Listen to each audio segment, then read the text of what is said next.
입니다. 할렐루야. 우리 옆에 있는 분들과 인사하겠습니다. 함께 예배함이 기쁨입니다. 자, 우리 지금 오신 분들 앞쪽으로 와주시면 좋겠습니다. 예, 우리 염려하지 마시고 앞쪽으로. 자, 우리 권사님들, 안수 집사님들 다음 주부터는 앞쪽에. 자, 제 옆자리부터 채워주시고 뒷자리부터 채워주시면 딱 좋겠다 생각이 듭니다. 자, 앞으로 모시겠습니다. 이제 저희도 오늘 영화부 예배를 이제 같이 드리게 되다 보니까 영유아부 분들이 지금 많이 와 있고 저 위에 사무실에 보니까 아이들이 그냥 콩나물 시루처럼 지금 앉아 있어요. 얼마나 감사한지 너무 감사하고 또 우리 부모님들에게 또 격려와 또 고마움을 전합니다. 자, 오늘 예수는 그리스도이십니다라는 제목으로 말씀을 전하려 합니다. 같이 한번 읽어봐요. 시작. 예수는 그리스도이십니다. 예, 우리가 참 잘 알면서도 고백해 봤으면서도 좀 낯선 단어 그리스도, 그리고 이 그리스도를 믿는 자들을 그리스도인, 예, 크리스천이라고 말하잖아요. 오늘이 누가복음 9장을 통해서 그리스도의 의미를 깊이 배우고 또 아멘으로 또 고백할 수 있는 저희가 되기를 원해요. 누가복음 9장은 예수님의 제자들의 전도 사역, 치유 사역이 시작됨을 소개하면서 이제 장이 열립니다. 그때 이제 1절을 보니까 주님이 권능을 주셨대요. 한번 읽어봐요. 시작. 예수께서 12 제자를 불러 모으사 모든 귀신을 제어하며 병을 고치는 능력과 권위를 주시고. 여러분, 우리가 특별한 사역을 감당할 때 특별한 은혜를 주십니다. 이걸 믿으시기를 원해요. 여러분, 우리가 저 당시에 12 제자였다면 깜짝 놀랐을 거예요. 우리가 막 기도해 주니까 병이 나, 우리가 막 예수 이름으로 귀신을 쫓으니 막 귀신들이 도망가고, 능력과 권위 중에 예수의 복음을 막 증거했던 거죠. 그런 중에 이제 그들의 비전이 뭐예요? 2절 말씀, 하나님 나라가 전파되는 것, 그리고 영혼이든 육체이든지 간에 주를 몰라 또 앓는 자를 고치게 하려고 내보내셨다라는 거예요. 그랬더니 예수님 이름이 막 증거되고 유명해지고 알려지고 그 예수님이 누구신지 궁금해하더래요. 저는 푸동에 이런 은혜가 흘러가기를 원하고 여러분들의 가정에 이 은혜가 있기를 원해요. 여러분들이 누군가를 만난 뒤에 와, 저 사랑스러운 가정을 이끄시는 예수님은 과연 누군가 궁금해하게 되기를 원합니다. 우리가 지나간 뒤에 단지 푸른숲 동산교회만이 아니라 단지 저의 담임 목사의 어떤 그런 상황, 그런 이름, 이런 게 아니라 예수님이 참 드높아지시고 그를 궁금해하는 이웃들이 생겨가기를 축복합니다. 예, 그러기를 원해요. 그랬을 때 많은 사람들이 이렇게 말했다죠. 잘못됐지만 7절 중반절에 보니까 어떤 사람은 얼마 전에 헤롯의 박해로 죽은 세례 요한이 다시 살아났다. 8절에 보니까 구약의 그 위대했던 엘리야 선지자다, 혹은 옛 선지자 중에 어떤 사람이다. 그러니까 주님이 이제 제자들에게 다시 물어보는 장면이 18절에 등장하는 거예요. 무리가 나를 누구라고 하느냐? 그랬더니 이제 똑같이 제자들이 19절 말씀에 어떤 이는 세례 요한, 더러는 엘리야, 더러는 옛 선지자 중에 한 사람이라 합니다. 이제 주님께서 제자들에게 물으시는 거죠. 20절 말씀 같이 읽어봐요. 시작. 예수께서 이르시되 너희는 나를 누구라 하느냐? 베드로가 대답하여 이르되 하나님의 그리스도 신이다 하니. 지금 성령께서 우리 예수님의 음성을 우리 심령 가운데 들려주사 저와 여러분들에게 물으시는 거예요. 너희는 나를 누구라 하느냐? 대단히 중요한 질문이에요. 여러분은 예수님을 누구라 하십니까? 돌려 말하면 너는 나를 누구로 알고 나를 따르려고 하느냐? 너는 지금 나를 누구로 알고 오늘 이 예배에 왔느냐? 너는 나를 누구로 알고 푸른숲 동산교회에서 함께 연합하고 있느냐? 그때 베드로가 하나님의 그리스도 신이다 고백을 했어요. 이 고백 참 이렇게 위대한 고백이고, 베드로의 이 고백, 이 장면은 마태, 마가, 누가, 요한 사복음서 그 모든 복음서에 다 기록이 되어져 있어요. 그런데 이 고백들이 약간씩 달라요. 그러면서도 공통된 고백이 있어요. 한번 보십시다. 마태복음 16장 16절 같이 읽어봐요. 시작. 시몬 베드로가 대답하여 이르되 주는 그리스도시요 살아계신 하나님의 아들이시니이다. 그랬어요. 예, 마가복음 8장 29절 제가 읽어드릴게요. 베드로가 주님의 물음에 이렇게 대답합니다. 주는 그리스도시니이다. 예. 또 요한복음을 봅시다. 11장 27절 다시 한번 읽어봐요. 시작. 이르되 주여 그러하이다. 주는 그리스도시요 세상에 오시는 하나님의 아들이신 줄 내가 믿나이다. 다 모아보면 이렇게 고백했겠죠. 강조점을 다 다르게 뒀지만 주여 그러하이다. 주는 하나님의 그리스도시요 세상에 오시는 살아계신 하나님의 아들이시니이다 라고 고백했겠죠. 그런데 모든 내 구절 속에 다 등장하는 한 가지 단어가 기억나실 거예요. 그리스도시라고. 예수님 당신은 그리스도십니다. 이 귀한 고백을 들으신 주님께서 너무나 기뻐하시면서 성령을 통하지 않고서 고백할 수 없는 고백이다 그러시면서 그 뒤에 비로소 본인의 십자가의 순환과 죽음 부활을 언급하셔요. 21절 22절 경고하사 이 말을 아무에게 이르지 말라 명하시고, 물론 예수님 죽고 부활하신 뒤에는 예수가 그리스도이신 것을 증거하라 그러셨어요. 그러나 예정된 그 날짜에 돌아가시고 부활하실 것을 아시는 주님께서 그때까지는 그렇게 쉽게 입을 열게 하지 않으십니다. 그러면서 22절에 본인이 어떤 일을 당하실지를 언급하시죠. 읽을까요? 이르시되 시작. 이르시되 인자가 많은 고난을 받고 장로들과 대제사장들과 서기관들에게 버림받되어 죽임을 당하고 제3일에 살아나야 하리라 하시고, 예, 죽으셨다가 고난당하시고 죽으셨다가 제3일에 살아나야 하리라. 주님은 죽으심을 언급하실 때 항상 같이 부활도 언급하셨어요. 그러면서 이것이 그리스도의 일이라는 것을 말씀하시고, 그 그리스도를 따라가는 그리스도인들마저도 자기 십자가를 져야 한다는 말씀을 바로 이어서 하세요. 23절 우리가 받을 말씀이기도 합니다. 제가 읽어드릴게요. 또 무리에게 이르시되 아무든지 나를 따라오려거든 자기를 부인하고 날마다 제 십자가를 지고 나를 따를 것이니라 그러셨어요. 아무든지 누구라도 주님을 따라오려거든 자기 부인해야 된다. 자기 십자가를 지고 나를 따라라. 예수님이 그리스도 되시는 길에는 고난의 길, 죽음의 길이 있었다라는 것을 깨달아요. 그리고 아까 우리 집사님의 찬양 인도의 고백처럼 우리가 마땅히 주님을 따라가려면 정말 생명마저도 내어드릴 만한 각오를 하고, 예수님 저도 자기 십자가를 지고 주님만 따라갑니다. 자기 부인의 삶도 있어야 된 것을 언급하셔요. 그 중심에 오늘의 거룩한 주제, 예수는 그리스도이십니다. 우리 한번 크게 고백해봐요. 시작. 예수는 그리스도이십니다. 여러분들의 고백이 이 어떤 의미를 담은 너무 귀한 고백인지를 오늘 배우길 원해요. 그리스도, 헬라어로 크리스토스라고 적혀 있어요. 그리스도, 예, 기름 부음을 받은 자라는 뜻이에요. 여러분, 기름 부음 받은 자는 어떤 의미인가 하면 구약 성경에 예언된 장차 오실 메시아, 언약의 성취로 이 땅에 오신 하나님의 아들 예수님을 그 직분에 대한 칭호예요. 기름 부음을 받은 자. 그러니까 사실 기름 부음 받은 자, 이 그리스도라는 의미가 예수님을 향한 신앙 고백인 거예요. 예를 들어서 예수님은 참 말씀 잘하셨던 분이에요.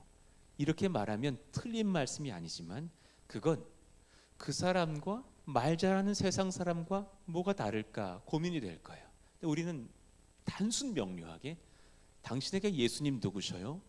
진실로 그분은 저의 그리스도십니다 하면 지금 이 땅에 오신 하나님의 아들 예수님을 향한 그런 고백을 하고 있는 거죠. 그 시대에 로마의 박해가 극렬했을 때 기독교인들은 서로 만나면 서로의 손바닥에다가 물고기 모양을 그려줬다죠. 예, 한번 그림 보여줘 보세요. 익스투라고 하는 익투스라고 하는데 그 이제 의미를 한번 살펴봐요. 익투스. 거기 한 글자 한 글자가 다 이제 줄임말인 거예요. 예, 예수님은 이에수스, 크리스토스, 뭐 이렇게 테오스, 다 이어지는데 예수는 그리스도, 하나님의 아들, 나의 구원자 이렇게 단어가 적혀져 있는 거예요. 그러니까 그 의미를 담아서 익투스라고 했어요. 이렇게. 그래서 이제 기독교인 서로 만나면 자신에게 이게 물고기를 그려주면서 나는 그리스도인입니다 하면 서로가 서로를 신뢰할 수 있는 언어였죠. 그 의미를 따지면 옆에 적혀 있어. 한번 읽어봐요. 시작. 예수는 하나님의 아들이시고 구원자이신 그리스도이십니다 라는 의미인 거죠. 예수님은 하나님의 아들, 나의 구원자 그리스도이십니다. 자, 이제 심화반으로 좀 들어가 볼게요. 하나님께서 세우신 그 그리스도, 기름 부음 받은 자는 구약 성경에 보면 세 부류의 사람들이 있었어요. 같이 한번 읽어봐요. 왕부터 시작. 왕, 제사장, 선지자. 왕, 제사장, 선지자가 주님께 기름 부음을 받은 리더가 됐었고 나라와 하나님의 교회를 섬겼었던 일꾼들이죠. 그러니까 우리가 예수님은 그리스도이십니다라는 고백을 한다면 이 고백을 할 수 있는 거죠. 예수님은 나를 구원하실 유일하신 왕, 제사장, 선지자가 되십니다. 이것이 그리스도라는 의미예요. 한번 읽어봐요. 시작. 예수님은 나를 구원하신 유일하신 왕, 제사장, 선지자가 되십니다. 여러분 믿으시면 아멘. 이 고백을 할 수 있는 의미가 바로 주는 그리스도세요라는 고백이라는 거죠. 이제 한번 한 가지 살펴보겠습니다. 예수님은 우리의 왕이십니다. 우리 한번 크게 선포해봐요. 시작. 예수님은 우리의 왕이십니다. 우리 옆에 있는 분들에게 예수님은 당신의 왕이십니다. 인사해 주십시오. 정말 그렇습니다. 여러분 아멘이십니까? 가끔 남편이 왕 노릇하려고 그럴 때 이걸 선포해 주십시오. 예수님이 당신의 왕이십니다. 우리 가정의 왕은 예수님이십니다. 물론 남편에게는 우리가 순종해야 되는 것이 우리 아내된 도리이고 말씀이지만 예수님은 우리의 왕이십니다. 베드로의 고백을 들으신 뒤에 주님께서 놀랍게도 이런 말씀을 하셔요.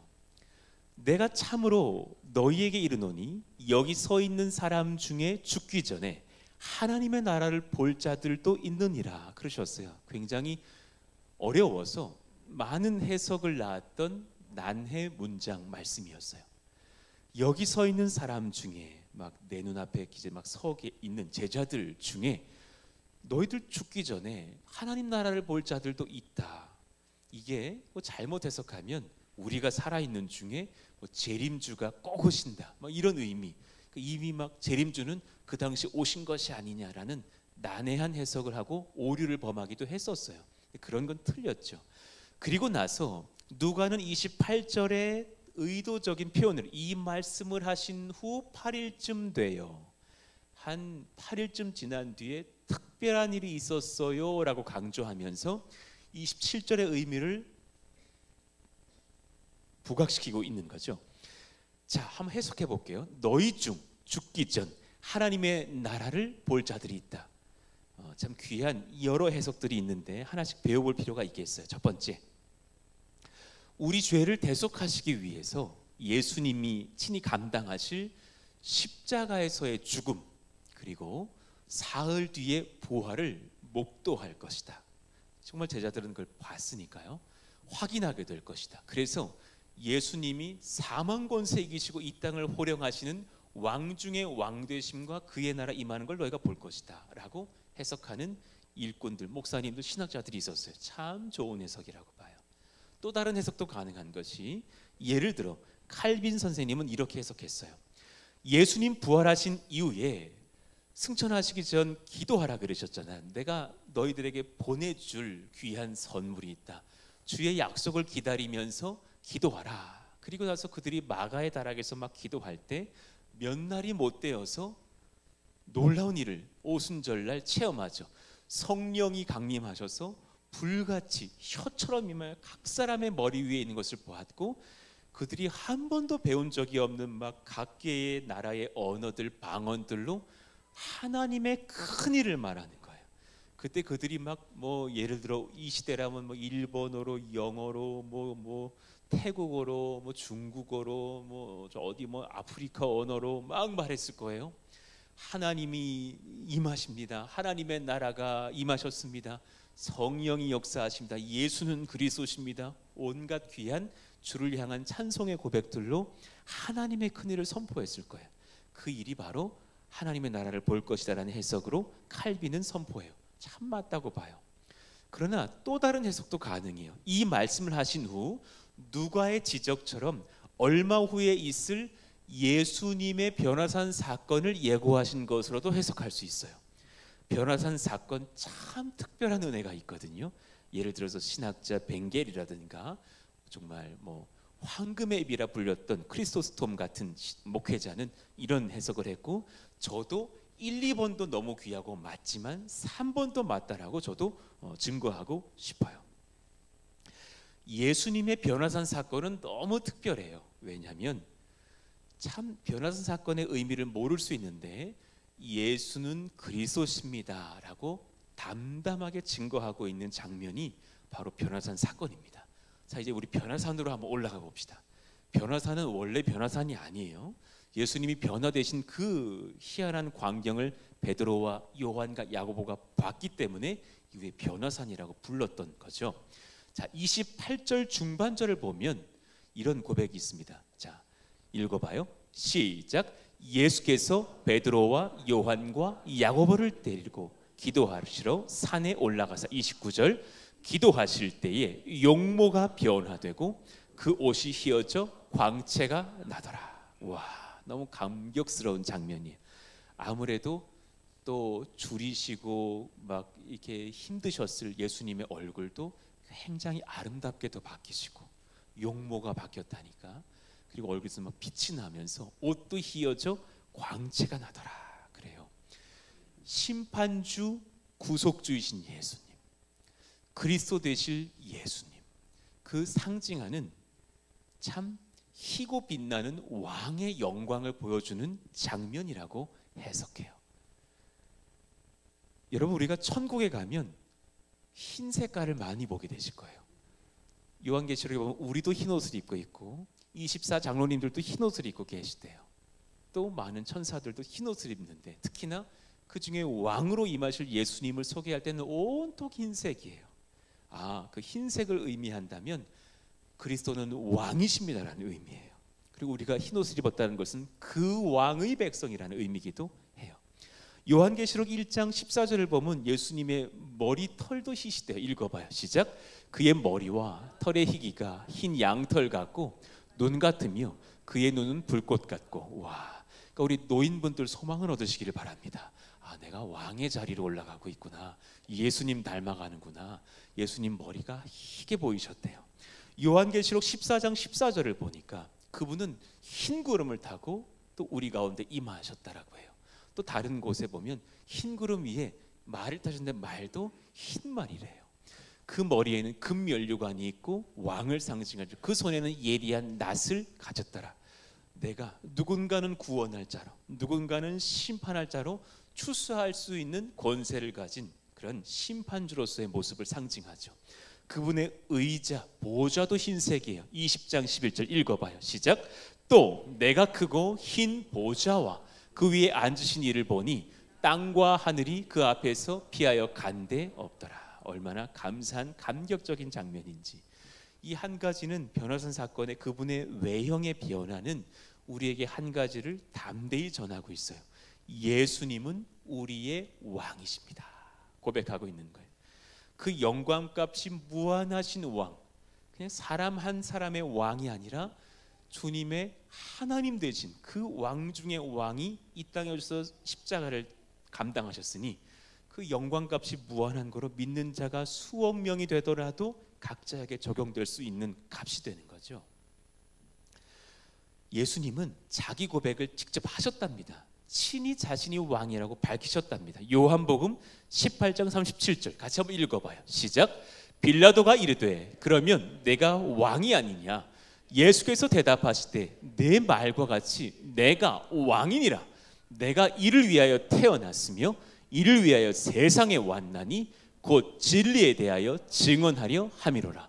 무릇 진리에 속한 자는 내 음성을 듣느니라 하신대. 예, 여러분 이 장면 중에 내가 왕이니라 뒤의 고백은 성육신 이후의 고백을 말씀하시는 거예요. 내가 이 땅에 오기 위해서 태어났고, 원래 영원 전부터 계셨지만 태어났고, 사람으로서의 의미죠. 이를 위해서 세상에 왔다. 왜냐하면 내가 하나님 나라 천하 만물의 왕인데 나의 백성들이 죄를 지어서 지옥불로 가게 되었으니 나의 백성 내가 구원하려고 온 왕이다라는 말씀이신 거죠. 예수님이 우리에게 왕 되셔야 하는 이유가 중요한 것이 한 가지 있는데요, 그분의 왕의 권세를 힘입어서 우리에게 하나님의 은혜가 부어지기 때문이에요.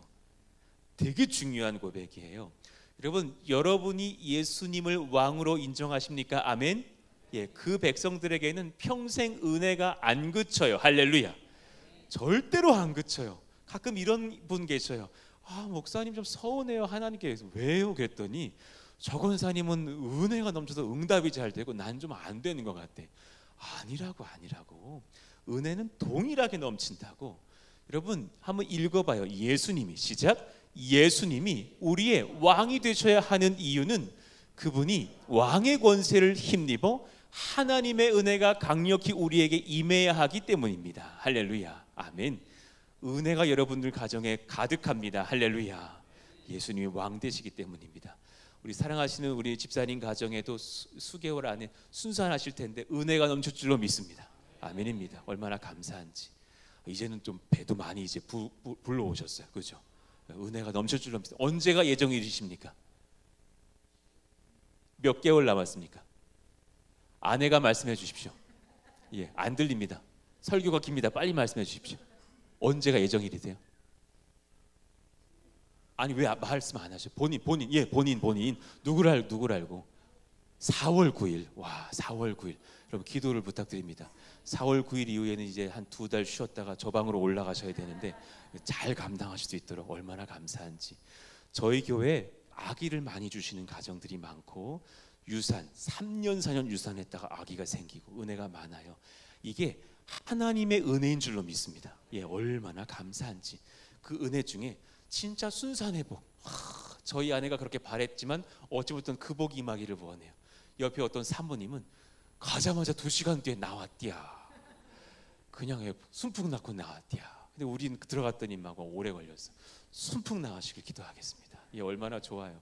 벌써요? 막 이러면서 이제 웬일이고 나왔으면 좋겠어. 얼마나 좋아요. 그런 은혜가 있기를 원합니다. 예. 그런 은혜가 가능한 이유는 우리 주님께서 왕으로서 은혜를 공급하시기 때문이죠. 그러니까 우리가 여러분 오늘 이 말씀을 받으면서 먼저 한 가지 적용합시다. 일단은 높아지려고 하지 맙시다. 고백합시다. 높아지지 않겠습니다. 왕 되려고 하지 않겠습니다. 옆에 있는 분들에게 축복해 주십시오. 왕 되려 하지 마세요. 인사해 주십시오. 다시 한번 좀 솔직하게 보아하니 교만병 있으신 것 같은데 자꾸 이런 거 말할 때 자꾸 내가 김인종 목사님 흉내를 내는지 모르겠어. 하여튼 그러지 마시고 왕은 예수님 뿐이신 줄로 믿습니다. 아멘. 그리고 염려도 맡기셨으면 좋겠어요. 너무 왕 되려 하지 마세요. 염려는 왕이 하는 거예요. 주님께서 다 책임져 주세요 하면 도우실 줄로 믿습니다. 아멘. 그런가 하면 두 번째, 우리는 예수님의 제사장 되심을 배워야 돼요. 같이 한번 크게 읽어봐요. 시작. 예수님은 내 죄를 속하시는 제사장이십니다. 예, 아멘입니다. 예수님은 내 죄를 속하시는 제사장이 되셔요. 얼마나 심오한 진리인지를 한번 배워봐요. 왕으로서 이 땅에 임하시려면 왕은 왕의 백성이 있어야 왕이죠. 제가 혼자 길거리에 나는 왕이야 그러고 하면 얼마나 우스운 얘기예요. 왕이시라면 왕의 나라가 있고 왕의 백성이 있어야겠죠. 그러니 주님께서 하나님의 자녀들, 백성들을 구원하시려고 이 땅에 제사장으로 오셔요. 유일하신 완전하신 제사장. 잘 한번 들어보셔요. 오늘 변화의 사건에서 갑자기 예수님 앞에 구약의 위대한 두 선지자가 등장해요. 30절을 봅시다. 문득 두 사람이 예수와 함께 말하니 이는 모세와 엘리야라. 참 귀한 인물들. 정말 성경 전체를 봤을 때 여러분 검색어로 모세 한번 검색해 보시면 너무나 많은 절들이 등장해요. 수백 절들이 모세 그러다가 이제 엘리야 그러다가 이제 예수님까지 이어지는 그 믿음의 계보가 있잖아요. 얼마나 그냥 귀한 일꾼들이신지 성경을 관통할 만큼 유명한 위대했던 선지자. 근데 독특하게도 이 두 사람은 특히나 엘리야는 죽음을 경험하지 않고 천국으로 갔어요. 불병거를 타고 하늘로 올라가 버리고 그의 옷가지가 떨어졌을 때 그 옷을 엘리사가 주우면서 선지자 역을 이어가잖아요. 모세도 죽었지만 그의 죽음이 상세히 기록되어 있지 않아요. 그는 느보산에 남고 그리고 이스라엘 백성들은 가나안 땅에 입성하거든요. 그러니까 신명기 37장 4절인데 거기에 모세의 죽음이 언급은 돼요. 상세히 기록되지 않고 이렇게 우상 숭배가 될 만큼 위대했던 인물이기 때문에 숨기고 여호수아에게 바통을 넘기시는 성령의 역사를 봅니다. 그러니까 참 아이러니하게 이 두 사람은 죽음이 그렇게 상세하게 소개되지 않거나 경험하지 않았던 일꾼들이신데 그들이 예수님께 뭐라고 말씀을 전합니까? 31절 같이 한번 읽어봐요. 시작. 영광 중에 나타나서 장차 예수께서 예루살렘에서 별세하실 것을 말할세. 당신은 죽으실 거라고. 아니 말이 멋져서 별세지. 예루살렘에서 당신 잡혀 죽으세요. 돌아가실 겁니다 라는 말씀을 하시는 거예요. 그 왕의 모습으로 변화된 아름다운 장면 중에 왜 이 고백을 전하고 또 듣게도 하셨는가? 사실 주님이 모르시는 게 아닌데 우리 들으라는 말씀이 있죠. 변화란 사건의 의미를 증거하시려는 성령의 역사이신 거죠. 변화란 사건은 사실 예수님께서 우리를 위해서 죽기까지 헌신하시고자 오신 제사장 되심을 보여주고 있는 말씀인 거예요. 성경의 모든 핵심 메시지 많은 이들이 증거했죠. 그가 오신다, 그가 너희를 위해서 죽으신다, 그 피로 너희를 속하신다 라는 그런 구속의 메시지가 성경을 관통하고 있잖아요. 구약 제사를 배워봅시다. 여러분 구약 제사의 제자반 1단계에서 배우는 주제이기도 한데요. 세 가지 요소가 있어요. 한번 같이 읽어봐요. 구약 제사의 3요소 A부터 시작. 제사장, 헌제자, 헌제물. 이 세 가지 요소를 마음속에 한번 기억해 보시면 좋아요. 제사장 누군가 하면 구약시대 예배를 드리는 사람, 그 제사를 집례하는 하나님이 명하신 사람이에요. 어떤 왕도 예배 집례 못해요. 제사장만 할 수 있었어요. 그리고 그 제사장도 스스로 나 제사장 할래 뭐 이렇게 아니야. 아버지 저 신학교 갈래 이런다고 제사장 되는 게 당시 아니라 레위지파, 아론의 후손 레위지파만 가능했어요. 그 후손들 중에 누군가는 예배 팀원이 되고 누군가는 제사장이 됐답니다. 하나님이 그들을 세우셨어요. 또한 헌제자는 어떤 의미냐? 우리들의 의미인데요. 죄를 사함받기 위해서 제물인 동물을 가져와서 대신 잡아 죽이면서 회개하는 그 사람, 예배드리러 온 사람, 그 사람이 헌제자예요. 그러니까 구약 시대 예배가 아닌 것이 얼마나 감사해요. 여러분 구약 시대였으면 여러분 뭐 하나 꼭 들고 오셔야 돼요. 양, 소, 가난한 자는 비둘기마저도 들고 와서 본인이 찔러 죽여요. 본인이 잡습니다. 얼마나 끔찍해요. 내가 그 소의 목을 탁 칼로 찌를 때 피가 확 쏟아질 때 보면 그 죄가 내 죄구나. 내가 저렇게 됐을 때는 살할 사실 죄인이었구나 느끼면서 회개하게 되고 세상에 이제 그 짐승들의 피를 다 뺀 뒤에 불태우면서 번제로 올려드리는 예배였죠. 그럼 여러분 헌제물은 뭐냐? 그 짐승이 참 중요하니까 읽어봐요. 시작. 우리 죄를 대속하시기 위해 오실 구세주를 믿고 기다리며 대신 잡아 피 흘려 죽게 해야 할 짐승이에요. 그 소가 어떤 권능이 있는 게 아니에요. 그 양이 능력이 있는 게 아니라 이건 믿음 고백이에요. 장차 이렇게 박해당하시고 십자가에 죽으실 구세주를 저는 기다립니다. 그분이 제 죄를 속하실 겁니다. 그래서 그 믿음을 담아 대신 피 흘려 죽게 할 짐승을 잡고 있었던 거죠. 그렇지만 그 제사는 이제 어떤 사건 이후에 없어지죠. 어떤 사건이요? 그 짐승으로, 그 헌제자로, 그 제사장으로 한 분이 스스로 오시는 십자가에서의 예배. 그 짐승에게 특별한 권세가 있는 것이 아니라 사실은 그 메시아를 향한 언약의 예배였고, 이 구약 제사는 특징이 뭐냐면 제사장, 헌제자, 헌제물 중에 하나라도 흠이 있으면 계속 반복되어져야 돼요. 그때 구약 시대에 만약에 제사장이 이요한이야, 그러면 저도 죄인이니까 그 제사는 계속 반복되어져야 돼요. 당연히 죄를 회개하러 온 우리 모두가 죄인이니 그 제사는 반복되어져야 돼요. 짐승도 순전하지 않으니 반복되어져야 돼요. 그런데 예수님의 십자가에서의 피 흘리심과 죽으신 사건은 한번 읽어봐요. 저 B부터 읽어봐요. 시작.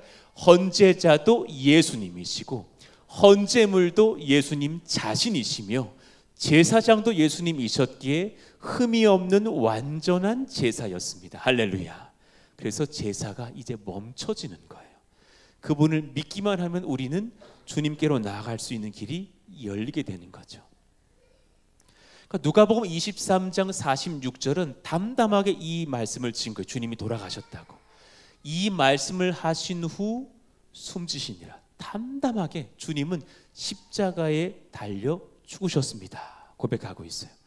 그때 바로 직전에 45절은 너무 놀라운 고백을 하는데요. 성소의 휘장이 한가운데가 찢어지더라. 이런 고백을 해요. 당시 짐승의 가죽으로 만듭니다. 그건 찢어질 수가 없어요. 엮어서 또 짰기 때문에 찢어질 수가 없어요. 당시 테스트를 해보면 그 휘장을 성인 한 10명이 양쪽에서 당겨도 안 찢어진대요. 절대 안 찢어진대요. 그런데 하나님께서 칼을 대신, 성령의 검을 대신 거죠. 쫙 잘려서 찢어지죠. 여러분, 이게 무슨 의미인지 이해가 되십니까? 원래 그 휘장막은 성소와 지성소를 가르고 있는 막이에요. 히브리서를 보면 히브리서 기자가 상세히 이걸 설명하고 있는데 이런 의미죠. 1년에 단 하루 대속제일에 죄를 사함받은 대제사장이 떨리는 마음으로 그 지성소 안으로 휘장을 걷고 들어가요. 그리고 주님을 만나고 예배하고 나오는 시간이에요. 그때 그가 죽을 수도 있을까 봐 사실은 줄을 매달고서 그리고 구슬을 달고서 그 방울을 달고서 들여보냈대잖아요. 아무리 기다려도 소리가 없으면 죽을까 염려해서 땡겨보려고, 그래도 끌어내려고, 우리가 들어갈 수는 없으니까. 그 정도로 위험 있는 장소. 성소가 영어로 하이 플레이스예요. 높은 곳. 지성소가 영어로 뭔지 아세요? most high place예요. 가장 높은 곳이에요. 거기 우리가 어떻게 함부로 나아가요? 하나님 앞에 선다라는 거예요. 그런데 이제는 그 휘장막이 찢어졌어요. 그래서 그 길이 열렸어요. 히브리서 9장 11절 이유를 한번 보세요. 그리스도께서는 장래 좋은 일에 대제사장으로 오사 손으로 짓지 아니한 것 곧 창조에 속하지 아니한 더 크고 온전한 장막으로 말미암아 옛 장막은 찢어버리시고 아름다운 장막으로 우리를 초대하셨는데 어떤 권세로 초대하셨느냐. 12절 읽어봐요. 시작. 염소와 송아지의 피로 하지 아니하고 오직 자기의 피로 영원한 속죄를 이루사 단번에 성소에 들어가셨느니라. 할렐루야. 그 은혜로 말미암아 여러분 이제 성소에 들어가게 됐답니다. 지성소를 의미해요. 히브리서 10장 20절 그 길은 우리를 위하여 휘장 가운데로 열어놓으신 새로운 살 길이요 휘장은 곧 그의 육체니라. 그의 육체가 찢겼고 휘장도 찢겼습니다. 우리는 이제 그 안으로 들어가면 됩니다. 직장에서 마음이 어려운 일을 당했을 때 그 직장 책상에 잠시 앉아서 하나님 앞에 엎드려 기도하면 그 자리가 지성소가 됩니다. 할렐루야. 우리 중보팀에 우리 같이 하는 일이잖아요. 중보 제복이 언제라도 올라오면 저도 마찬가지라고요. 운전 중이라도 잠깐 갓길에 대고 한 3분 5분이라도 기도하고 다시 이동합니다. 기도를 바로 합니다. 지금 수술 시작합니다. 기도해 주세요. 바로 기도합니다. 그럼 그 자리가 지성소가 되는 줄로 믿습니다. 예, 주방에서 설거지가 가득한데 그냥 아이들 생각하다가 너무 마음이 애통해서 잠깐 물 끄고 기도할 수 있죠. 주부가 고무장갑 끼고 기도할 수도 있죠. 그때라도 하나님은 그 자리를 취송서로 바꾸신다 하셨어요. 왜냐하면 예수님께서 제사장이 되셨으니까. 에베소서 2장 16절 천천히 한번 읽어봐요. 너무 귀한 은혜의 말씀이셔요. 시작. 또 십자가로 이 둘을 한 몸으로 하나님과 화목하게 하려 하심이라.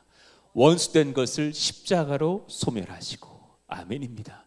더 이상 주님과 원수가 아니라고요. 우리는 제사장이신 예수님을 맞이해야 합니다. 나의 죄를 속하셨습니다. 그러니까 여러분 꼭 기억하십시오. 스스로 죄를 없애려고 하지 맙시다. 옆에 있는 분들에게 인사해 주세요. 죄를 숨기지 맙시다. 죄를 없애려고 하지 맙시다. 우리 못 없애요. 근데 예수님의 보혈은 우리의 죄를 없애시는 줄로 믿습니다. 예, 우리 참 한국 기독교인들이 유교 문화권이라서 되게 이게 세거든요. 그러니까 예를 들면은 여러분 이거 기억나시죠? 막 이렇게 막 꼭 정장 입어야 되는 것 같은 막 예를 들어서 그 제가 잘 맡고 있어요. 우리 찬양팀 팀원이 싹 정장이었으면 좋겠다는 분들 계셔요. 내가 잘 맡고 있어. 그래서 내가 그런 분들에게 꼭 얘기해드려요. 저로 만족하십시다. 얼마나 슈트발이 좋습니까? 저로 만족하십시오. 무슨 말을 하고 있는지 모르겠는데 예. 그런데 왜 그러냐면 우리 유교 문화라 그래요. 잘 갖춰야 되는 것 같은 게 우리 문화가 있어. 우리는 한국인들 특히나 기독교인들이 와서 죄 고백 잘 못하는 분들이 있어요. 셀라 하는 말하 그러면 나눌 게 없습니다. 모든 게 좋습니다. 막 이러고 말아. 그 집에 가서 엄청 울어. 모든 게 안 좋아가지고 이런 게 많다는 거죠. 싱가포르 교회를 가봤더니 담임 목사님이 청바지를 입고 설교해요. 너무 놀라서. 근데 너무 쫄 청바지야. 너무 붙었어. 그런데 성도 10,000명 모여. 우리가 이해가 안 돼. 그렇더라. 문화가 다른 것을 느껴요. 그러니까 우리 한 가지를 기억하셔야 돼요. 우리는 고백하기를 기뻐하는 성도 되기를 축복합니다. 예, 이런 죄를 짓고 저런 죄를 짓고 고백할 수 있어야 돼요. 옛날에 우리 김희중 목사님 죄 고백 나 기억나요. 부흥회를 갔다 호텔에 갔더니 막 그냥 켰는데 야한 장면이 나와서 얼른 껐대. 내가 부흥회 중에 이런 거 보면 안 되지. 근데 남자 둘이 한 여자를 괴롭히고 있더래. 내가 도와줘야 될 것 같아서 다시 켰대. 사실은 돌려 말하신 거지만 남성의 그 음란의 유혹에 못 이겨 보고서 회개했더라란. 아니 그 고백을 10,000명, 20,000명 성도 앞에서 막 고백하시는 거예요. 그러니까 막 권사님들은 죄야 막 그러는데 남편들은 조용히 다 내 일이거든. 다 나도 그러거든. 이거 막 그러거든. 그런데 우리가 그런 고백할 수 있는 교회라는 것이 얼마나 감사해요. 왜냐하면 우리가 숨길 필요가 없는 것이 주님께서 용서하시고 자신의 피로 씻으셨기 때문인 줄로 믿습니다. 깨끗합니다. 예수님이 나의 제사장인 것을 믿고 고백하십니까? 아멘. 당신은 이미 죄사함을 받았습니다. 깨끗하십니다. 믿고 담대하시기를 축원합니다. 그런가 마지막 세 번째, 예수님은 선지자세요. 읽어봐요. 시작. 예수님은 진리를 말씀하시는 선지자이십니다. 대단히 중요한 고백인데요. 예수님이 왕이시면 뭐해요? 예수님이 제사장이시면 뭐해요? 그분을 믿지 않으면. 그렇죠? 여러분 기독교는 만인 구원론을 말씀하고 있지 않아요. 기독교가 모든 사람이 구원을 받는다면 소위 요즘 많이 연약해져서 다른 교리를 전하고 있는 카톨릭처럼 카톨릭이 분명히 얘기하거든요. 불교를 통해서든 이슬람을 통해서든 카톨릭을 통해서든 천국은 다 만난다. 그럴 거면 예수님은 정말 바보가 되시는 거예요. 믿는 자들, 핏값을 치러야 될 자들이 나를 바라보고 주를 영접하는 자들이 자신의 핏값으로 회복되게 하신 주님이신데 그렇지 않고 누구라도 구원받게 하셨다면 주님은 제일 어리석은 죽음을 당하신 분이 되실 거예요. 그렇지 않아요. 그 복음을 주님께 듣고 주님의 말씀 듣고 믿는 자들이 구원을 받아요. 그분이 유일하신 진리를 말씀하신 선지자가 되십니다. 할렐루야. 예, 예수님의 말씀은 우리가 진리로 믿어야만 합니다. 예수님의 말씀을 꼭 믿으시기를 축복합니다. 그분이 우리에게 진실한 선지자가 되심을 인정할 때야만 우리는 그를 그리스도라 부를 수 있는 거예요. 선지자. 따라합시다. 선지자. 배워봐요. 하나님께서 구원하실 백성들을 위해서 진리의 말씀을 증거하게 하시려고 세우시고 보내셨던 여러 사람들이에요. 그들의 주된 일은 스피커, 복음을 전달하는 스피커 오브 가스펠, 그런 역할들이었어요. 그러니까 사실 그런 일꾼들이 지금 이렇게 와서 예수님을 증거하고 마지막 선지자로서 세례 요한이, 그리고 진정한 선지자로서 예수님마저 오셨지만 당대의 사람들은 많이 그를 믿지 않고 박해했죠. 그러나 성경은 계속해서 많은 선지자들을 통해서 예수님이 오실 것을 증거했어요. 많은 선지자들의 증거, 회개하라, 하나님은 용서하신다, 주께 돌아오라, 많은 말씀이죠. 그 중에 핵심 메시지, 그가 오신다, 그가 오신다, 메시아가 오신다. 이사야 7장 14절 한번 같이 읽어봅시다. 그러므로, 시작. 그러므로 주께서 친히 징조를 너희에게 주실 것이라. 보라, 처녀가 잉태하여 아들을 낳을 것이요 그의 이름을 임마누엘이라 하리라. 아멘. 여러분, 어디 동네에서 처녀가 아들 낳은 이야기 들어보셨어요? 이거는 불가능한 얘기예요. 처녀가 아들 낳은 이야기는 불가능해요. 그런데 징조를 보이시겠대요. 분명히 창세기 3장에 여인의 후손이라 그러셨고, 후손이 정말 태어나시는데 처녀가, 마리아가 아이를 낳아요. 그리고 나서 정말 그가 예수님으로 활동하시죠. 그의 이름을 임마누엘이라 하라. 임마누엘 뜻이 뭐예요? 하나님이 우리와 함께 하시다. 하나님께서 아예 이 땅에 사람으로 오셔서 함께 하신다라는 말씀이에요. 여러분, 이거 믿으실 수 있기를 축원합니다. 신명기 18장 15절에서 모세는 그가 선지자 역할을 하실 거라고 예수님을 예언했어요. 내 형제 중에서 너를 위하여 나와 같은 선지자 하나를 일으키시리니 너희는 그의 말을 꼭 들으라. 그는 만군의 주시요 선지자 중에 선지자가 되실 것이다. 별난 사건을 경험하면서 그 장면의 하이라이트는 모세와 엘리야가 등장해서 그분의 제사장 되실 것을 말씀하신 장면만이 아니에요. 그 뒤에 베드로는 너무 흥분해가지고 횡설수설 이상한 말을 해요. 베드로는 역시 베드로스럽고, 저도 좀 베드로스러운 게 있는데 가끔 안 해도 될 말하고 후회 많이 하는데, 밤에 잘 때 입을 꼬매야 돼 이러면서 잘 때 많거든요. 그런데 사람은 스스로가 선지자 될 수 없음을 보여줘요. 너무 감격스러우니까, 막 변호사 사건이 막 기가 막히니까 막 주님의 모습도 황홀하고, 베드로가 엘리야 모세를 봤으니까 이렇게 고백해. 33절, 주여 우리가 여기 있는 것이 좋사오니 초막 셋을 지어드릴게요. 하나는 주를 위해, 하나는 모세를 위해, 하나는 엘리야를 위해 지을게요. 난 질문하고 싶어요. 당신은 어디 살아? 난 묻고 싶어요. 자기가 하는 말을 자기도 알지 못하더라. 지금 뭔 소리 하는지 모른다라는 거예요. 지금 누가는 기록하고 있어요. 우리는 선지자가 못 돼요. 우리는 선지자 못 돼요. 저는 여러분, 제 썰을 푸는 설교자가 아니기를 원해요. 저는 스폴전이 그랬다는데 성경을 증거하는 설교자 되기를 원합니다. 여러분 기도해 주십시오. 저 사실은 제 설교 아시죠? 상당히 많은 분량의 성경을 인용하고 있어요. 정말 저 PPT 담당하실 우리 집사님, 또 방송실 미안해요. 제가 설교문을 보통 10장 쓰고 8장 써요. 그런데 그 10장 중에 제 썰 다 빼고 이렇게 넘겨드리는 성경 문구가 7장쯤 돼요. 너무 많은 거죠. 거의 다 성경 인용구니까. 저는 왜 그렇게 설교하냐면 예수님이 선지자이시기 때문에 그래요. 할렐루야. 저는 그분의 말씀을 대독하고 싶은 거예요. 대신 전하고 싶은 거예요. 그렇게 막 횡성수설할 때 하나님께서 하늘에서 말씀하셔요. 구름 속에서 이런 역사 일어납니다. 읽어봐요. 35절 시작. 구름 속에서 소리가 나서 이르되 이는 나의 아들 곧 택함을 받은 자니 너희는 그의 말을 들으라 하고 그러셨어요. 그가 선지자시다. 너희 그의 말을 꼭 들어야 한다. 그래야 구원받을 거야. 자, 그 아래의 문장을 한번 적용해 봐요. 그 두 번째 줄부터 예수 그리스도의 시작. 예수 그리스도의 말씀을 진실로 믿고 따르는 것만이 유일한 구원의 길이니 그분께 복종하라는 의미입니다. 여러분 꼭 기억하시기를 원합니다. 예수는 선지자십니다. 예, 아멘입니다. 그러니 이제 그 일이 있고 나서 36절 이렇게 증거해요.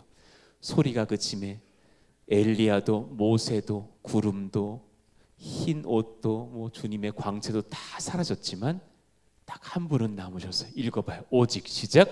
오직 예수만 보이더라. 예, 이것이 우리의 신앙이기를 원해요. 어떤 상황 중에도 예수만 보이게 하여 주옵소서. 예, 그분이 왕이시고 그분이 제사장이시고 그분이 선지자이신 것이 보이기를 원합니다. 히브리서 12장 2절 말씀을 같이 한번 선포해봐요. 믿음의 주여. 시작. 믿음의 주여 또 온전하게 하시는 이인 예수를 바라보자. 그는 그 앞에 있는 기쁨을 위하여 십자가를 참으사 부끄러움을 개의치 아니하시더니 하나님 보좌 우편에 앉으셨느니라. 아멘입니다. 주님의 선지자이심을 기억하시고 그를 바라보시고 그 음성 들으시기를 원해요. 제자반 이제 거의 다 찼는데요. 야간반은 이미 끝났어요. 여러분이 밤에 강하시더만 이왕이 아침을 못 깨울 거 밤에 늦게 자자 막 이러시는 것 같아요. 근데 주일반, 낮밤, 특히나 1단계나 베이직 두세 자리 비어 있거든요. 제가 참 권하신 게 뭐냐면 이번 주 중에 어떤 분이 그분은 베이직을 신청하셨는데 오해를 풀고 신청하시 이렇게 말씀하시는 거예요. 목사님, 제가요 하나님을 믿으려고 하는데 제 부끄러운 고백인데요. 성경이 안 믿어집니다. 그래서 제자반 못 들어올 것 같습니다. 혼날까 봐 못 들어올 것 같습니다. 근데 내가 혼나다니요. 여러분 저희 교회 예배에 예수님 못 믿고 와 계신 분들이 지금 많다니까요. 지금 막 가족 따라 오신 분들도 여러 계셔요. 지금 제 눈에도 한 13, 14분 정도는요. 이럴 때 자꾸 이렇게 하지 마시고 그럴 때 하지 마시고 그러는 거 아니야. 아내 집사람 그러는 거 아니야. 그거 아니야. 안 돼. 남자들 그거 싫어해. 주님만 그죠? 그거 싫으셨죠 방금? 얼마 그래. 이러면 안 돼. 그때는 이렇게 합시다. 예. 근데 우리 한국 교회의 우리 남성들 여러분 그렇게 잘 안 믿어질 때가 있어. 난 너무 공감돼. 그런데 그런 분들이 제자반 들어오시기를 원해요.